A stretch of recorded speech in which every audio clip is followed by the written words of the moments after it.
So మనం ఇప్పుడు దాకా ఎడిషన్ ఎలా చేయాలి, సబ్ట్రాక్షన్ ఎలా చేయాలి అండ్ మల్టిప్లై కంపారిజన్ ఎలా చేయాలి అనేది చూసాం.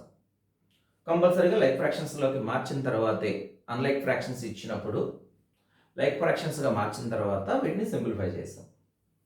మరి ఫ్రాక్షన్ నెంబర్స్ని మల్టిప్లై చేయడం చూడండి. 3/4 ఇంటూ 5/2 ఉందనుకోండి అమ్మా. ఈ ఫ్రాక్షన్ని మల్టిప్లై చేయమని అడుగుతున్నారు. మల్టిప్లై చేయడానికి లైక్ ఫ్రాక్షన్స్ అవ్వాల్సిన అవసరం లేదు. డైరెక్ట్గా న్యూమరేటర్ని న్యూమరేటర్తో మల్టిప్లై చేయండి, డినామినేటర్ని డినామినేటర్తో మల్టిప్లై చేయండి. ఇస్ ఈక్వల్ టు 15/8 అమ్మా. 3 5s are 15/4 2s are 8 డైరెక్ట్గా కూడా రాసుకోవచ్చు. కానీ ఇక్కడ ఇంకొక మోస్ట్ ఇంపార్టెంట్ థింగ్ ఏంటంటే బిఫోర్ మల్టిప్లికేషన్ మీరు ఈ రెండిట్లో ఏ న్యూమరేటర్నైనా సరే ఏ డినామినేటర్తోనైనా క్యాన్సిల్ చేయొచ్చు. అంటే ఈ రెండుతోనే కాకుండా దీంతో కూడా క్యాన్సిల్ చేయొచ్చు, ఈ నెంబర్ని దీంతో కూడా క్యాన్సిల్ చేయొచ్చు, మధ్యలో ఇంటూ ఉంటేనే. సో ఇప్పుడు సపోజ్ 14/13 ఇంటూ 26/7 అని ఇచ్చారమ్మా. మామూలుగా అయితే ఏం చేస్తాం, న్యూమరేటర్ని గుర్తుపెట్టుకోండి, న్యూమరేటర్ని మల్టిప్లై చేస్తాం అండ్ డినామినేటర్ని మల్టిప్లై చేస్తాం. బిఫోర్ మల్టిప్లికేషన్ మీరు క్యాన్సిల్ చేయకపోతే ఇది చాలా పెద్ద నెంబర్ వస్తుంది. సో బెటర్ క్యాన్సిల్ చేయండి అమ్మా. ఈ రెండు క్యాన్సిల్ చేసుకోవచ్చు, అది నేను చెప్తుంది. So 7 1s are 7 2s are 13 1s are 13 2s are. So 2 into 2 4 by 1 into 1 1. డినామినేటర్లో 1 ఉంటే రాయం కదా, వదిలేస్తాం. మీరు ఇలా క్యాన్సిల్ చేయకుండా చేసి చూడండి ఎంత కష్టంగా ఉంటుందో ఇది. సో బిఫోర్ మల్టిప్లికేషన్ ఛాన్స్ ఉంటే ఈ న్యూమరేటర్ ఈ డినామినేటర్ లేదా ఈ న్యూమరేటర్ కూడా క్యాన్సిల్ చేసుకోవచ్చు. ఇక్కడ చూడండి, ఈ రెండు క్యాన్సిల్ అవ్వవు, బట్ ఈ రెండు క్యాన్సిల్ అవుతాయి. మీరు ఇక్కడే క్యాన్సిల్ చేసుకొని చేసేయచ్చు డైరెక్ట్గా. ఓకేనమ్మా. మళ్ళీ ఇంకొక మోస్ట్ ఇంపార్టెంట్ థింగ్, 14 + 26/13 into 7 ఉందనుకోండి అమ్మా. ఇక్కడ ప్లస్ ఉంటే వీటితో క్యాన్సిల్ చేయొద్దు, బీ కేర్ఫుల్. పైన కింద రెండు ఇంటూ ఉంటేనే, మళ్ళీ ఇక్కడ ఇంటూ ఉన్నా చేయకూడదు, పైన కూడా ఇంటూ ఉండాలి, అంటే ఫ్యాక్టర్స్గా ఉండాలి, అప్పుడే క్యాన్సిల్ చేయాలి. మీరు ఇక్కడ క్యాన్సిల్ చేశారా, ఇట్స్ రాంగ్, బీ కేర్ఫుల్ అమ్మా. ఓకేనా. అలాగే 3 1/2 ఇంటూ 5 అని ఇచ్చారనుకోండి. మిక్స్డ్ ఫ్రాక్షన్ని మార్చేసేయండి. 3 2s are 6 + 1 7/2 into 5. దీన్ని బై 1 ఉందని అనుకోవచ్చు. సో డైరెక్ట్గా 7 5s are 35/2 1s are 2 అయిపోయింది. సో భయపడాల్సిన అవసరం లేదు, రెండు ఫ్రాక్షన్ ఫామ్లోకి మార్చేసేయండి. ఒక నంబర్ ఉన్నా, ఒక మిక్స్డ్ ఫ్రాక్షన్ ఉన్నా, what ever it may be. So 7 into 7/2 ఉందనుకోండి, ఇక్కడ బై 1 ఉన్నట్టే.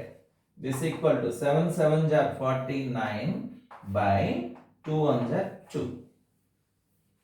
ఇది మల్టిప్లికేషన్ అమ్మా. సో మల్టిప్లికేషన్లో మీరు ఇలా సింగిల్ నెంబర్ ఉన్నా భయపడద్దు, మిక్స్డ్ ఫ్రాక్షన్ ఉన్నా భయపడాల్సిన అవసరం లేదు. న్యూమరేటర్ మల్టిప్లై చేస్తారు, డినామినేటర్ మల్టిప్లై చేస్తారు. బీ కేర్ఫుల్గా ఉండాల్సిన విషయం, బిఫోర్ మల్టిప్లికేషన్ క్యాన్సిల్ చేస్తే స్మార్ట్గా ఉంటుంది వర్క్. ఓకేనా. నెక్స్ట్ ఇప్పుడు డివిజన్స్ చూద్దామమ్మా. సో 3/5 డివైడెడ్ బై 1/2 అన్నారనుకోండి. సో 1/2తో ఈ ఫ్రాక్షన్ నెంబర్ని డివైడ్ చేయమని అడిగారు. దిస్ ఈక్వల్ టు 3/5 అలాగే రాసుకోండి అమ్మా. సో మనకి ఫ్రాక్షన్స్లో డివిజన్స్ అంటూ సపరేట్గా ఏం చెయ్యం. ఈ డివిజన్ సింబల్ని ఇంటూగా మార్చి దేనితో డివైడ్ చేయమన్నారో ఈ నంబర్ని మాత్రమే రెసిప్రోకల్గా మారుస్తాం. గుర్తుపెట్టుకోండి, ఇంటూగా మార్చేసే తర్వాత ఇమీడియట్గా 1/2ని 2/1గా మార్చాలి. ఎప్పుడైతే డివిజన్ సింబల్ ఇంటూగా మార్చారో మార్చగానే దాని పక్కనే మళ్ళీ 1/2 రాయకూడదు, దాని రెసిప్రోకలే రాయాలి, గుర్తుపెట్టుకున్నాము. ఇంక ఇక్కడ మీకు తెలిసిందే కదా, 3 2s are 6 by 5 1s are 5. Next 4/5 divided by 7 ఎలా ఇచ్చినా పర్లేదు, బై 1 ఉంది అనుకుంటారు. దిస్ ఈక్వల్ టు 4/5 ఇంటూ రాసారా, ఇమీడియట్గా దీని రెసిప్రోకల్ రాసేసేయండి అంతే. ఓకేనా. 7 divided by 3/4 equal to 7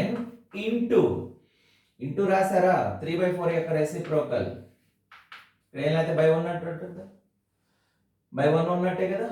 so 7 4s are 28/3. అమ్మ ఇలా ఇంప్రాపర్ వస్తే మిక్స్డ్గా మార్చేయండి, తర్వాత తెలుసు కదా డివిజన్ చేయాలి, 3తో డివిజన్ చేసి మిక్స్డ్ ప్రాబ్లంగా మార్చండి. రాకపోతే నేను కంప్లీట్ వీడియో ఫ్రాక్షన్స్ మీద కంప్లీట్ డీటెయిల్డ్గా మళ్ళీ చెప్తాను, మళ్ళీ చేస్తాను, అప్పుడు చేద్దరు. కానీ ఇది మనం 10th క్లాస్ వాళ్ళని టాప్కు తీసుకెళ్ళడానికి పెట్టుకున్న ప్రోగ్రామ్ కదా. సో చూడండి, 7 డివైడెడ్ బై 3/4. అలాగే మిక్స్డ్ ఫ్రాక్షన్స్ ఇచ్చినా సరే 3 1/2 డివైడెడ్ బై 2 1/3 అని రాస్తాం అనుకోండి. This equal to 3 2s are 6 plus 1 7/2 divided by 2 3s are 6 plus 1 7/3. ముందుగా ఇలా మార్చేస్తాయండి. ఇంక ఇక్కడ మనకు తెలిసిందే కదా, 7/2 ఇంటూ దీని రెసిప్రోకల్ రాసేయండి. ఇంటూ అని రాశారంటే ఇమీడియట్గా రెసిప్రోకల్ రాసేసేయాలన్నమాట. దిస్ ఈక్వల్ టు, అయితే బిఫోర్ మల్టిప్లికేషన్ క్యాన్సిల్ చేయమని అది గుర్తుపెట్టుకోండమ్మా. Then it is 3/2. ఇదైనా ఒకటేనమ్మా, 7 టేబుల్లో క్యాన్సిల్ అయిపోతుంది. But better before multiplication cancel చేయడం అనేది ఇంపార్టెంట్ థింగ్. ఇది డివిజన్స్ని మనం చేయడం అమ్మా. ఓకేనా. నెక్స్ట్ ఇదే ఇంకొక మెథడ్ చెప్తాను చూడండి. ఏంటంటే 3/4 డివైడెడ్ బై 5 ఉందనుకోండి, అంటే గుర్తుపెట్టుకోండి 3/4ని 5తో డివైడ్ చేయమంటున్నారు. జనరల్గా దీన్ని మనం 3/4 డివైడెడ్ బై 5 ఇదమ్మా, అది ఇది ఒకటేనమ్మా. So this is equal to 3/4 by ఉన్నప్పుడు ఇంటూ ఇది 5 అంటే 5/1 ఉన్నట్టు కదా. సో దాని రెసిప్రోకల్ రాయాలి, 1/5 ఈక్వల్ టు 3/20. ఓకేనా. అలాగే ఒక్కోసారి ఇలా ఉంటుంది, 4/2/3. సో ఇక్కడేమో న్యూమరేటర్లో ఫ్రాక్షన్ ఉంది, డినామినేటర్లో నంబర్ ఉంది. ఇక్కడ న్యూమరేటర్లో నంబర్ ఉంది, డినామినేటర్ ఫ్రాక్షన్ ఉంది. This is equal to 4 into 2/3తో డివైడ్ చేయమన్నారు 4ని, అంటే 2/3తో డివైడ్ చేయమంటే 3/2తో మల్టిప్లై చేయడం. సో ఇక్కడ ఏం లేదు, బై ఉన్నట్టు కదమ్మా. ఇది రాయకుండా పర్వాలేదు, డైరెక్ట్గా 4 3s are 12/2 అని చెప్పచ్చు. సో బెటర్ ఈ రెండు ఇలా క్యాన్సిల్ చేయడం. అప్పుడు 6 వచ్చేస్తుంది, డైరెక్ట్గా 6 ఆన్సర్ వస్తుంది. ఇది 6 ఒకటేనమ్మా. ఓకే. Next 3/4 divided by 2/5. రెండు ఫ్రాక్షన్స్ ఉన్నాయి, నో ప్రాబ్లం. 3/4 ఇంటూ దేంతో డివైడ్ చేయమన్నారు, 2/5తో, 5/2తో మల్టిప్లై చేయండి. This equal to 15/8. ఇవి మనకి చాలా చోట్ల అవసరం వస్తాయి, కేర్ఫుల్గా చేయండి, ప్రాక్టీస్ చేయండి. వీటికి ప్రాక్టీస్ నేను కింద డిస్క్రిప్షన్లో ఇస్తానమ్మా. మీరు ఒకసారి రియల్గా మీరు అసలు ఎంత నేర్చుకున్నారో మీకు తెలియాలంటే ముందే మీరు ఫ్రాక్షన్ షీట్ చేయండి. ఈ వీడియో చూసి అయిపోయిన తర్వాత ఫ్రాక్షన్ షీట్ చేయండి, ఎంత కరెక్ట్గా చేస్తారో మీకే తెలుస్తుంది. ఓకేనా. సో మనం ఈ క్లాస్లో మొత్తం ఫ్రాక్షనల్ నంబర్స్ని సింప్లిఫై చేయడం, ఎడిషన్ చేసినప్పుడు, సబ్ట్రాక్షన్ చేసినప్పుడు, కంపారిజన్ చేయడం అండ్ మల్టిప్లై చేయడం, డివిజన్ చేయడం నేర్చుకున్నాం. సో ఇవి గనక మీరు పర్ఫెక్ట్‌గా చేయగలిగితే కాలిక్యులేషన్ పార్ట్స్ మీరు బ్రహ్మాండంగా చేసుకున్నట్టేనమ్మా. సో బాగా ప్రాక్టీస్ చేయండి. చూద్దాం మళ్ళీ నెక్స్ట్ క్లాస్.